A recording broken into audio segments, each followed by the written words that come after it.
focused just on recruiting, bring them in, and let the chips fall where they may. Other people are bring them in, nurture, leadership development, relationship building, those types of things. Where do you fall? That's absolutely the second one. I mean, it yes, requires focus and commitment on their part, and if I don't see that out of a person, I don't waste a lot of time. I can't make them, be ready at the right time of their life. I look at it like 12 o'clock straight up is when they're ready. Right. And some people, you talk to them and they're at 3 o'clock, and some are at 6 o'clock, and some are at 9 o'clock, and some are at 11 o'clock, but they're still not at 12 o'clock. Right. So I'm just going to go, when I recruit, I'm going to talk to enough people that I hit them right at 12 o'clock when they're ready.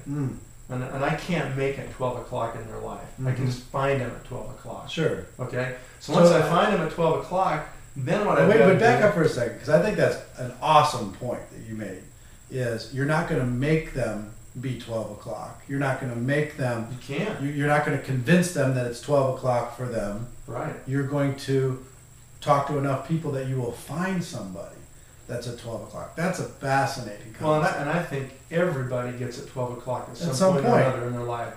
That you have to wait for that to happen. So that's why people have to be talking to enough people and just having the conversation.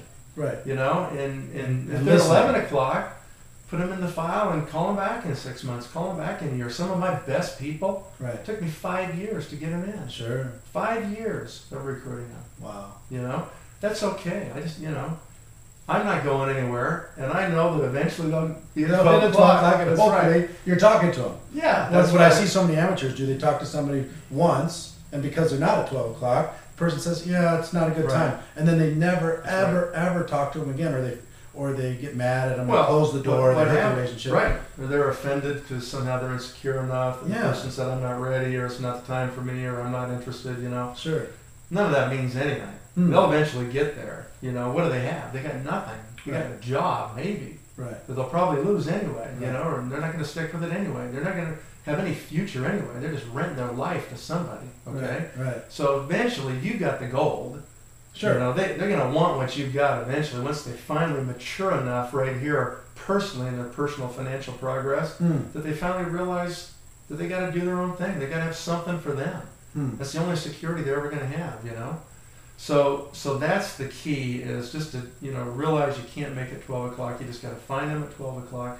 Then once you do find them, then the key really is, if they're serious and they're committed, you owe it to them.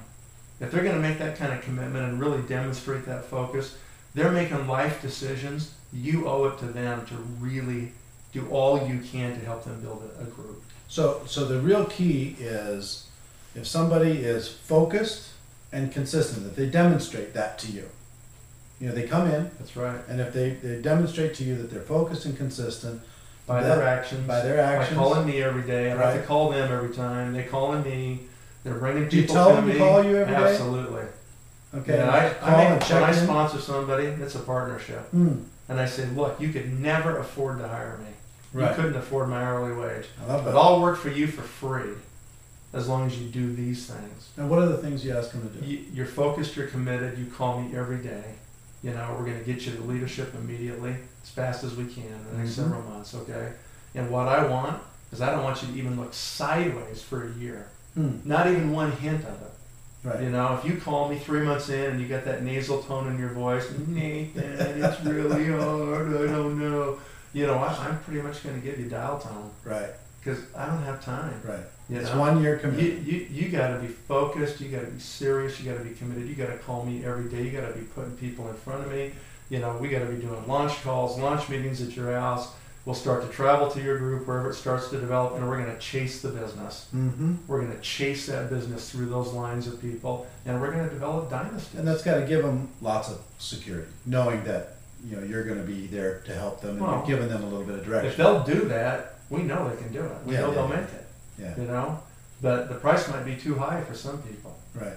That's okay. Well, the focus and consistency is too high a price, like you said, for most. What's the high price? Right. The real high price is you spend 40 years between 15 different companies, and you have nothing, and your life's gone, and you've rented your whole life to somebody else for nothing, to start over every January. That's zero. Yeah. That's no way to live. With all the uncertainty, all the politics, all the baloney, never being paid what you're worth, those are the real risks. Oh, for sure. The real risk isn't doing a business like this and even failing in one of them. Yeah. And trying to learn how to do it. Right. And then try it again, you know, Right. until you figure it out, until you change enough that you can figure it out.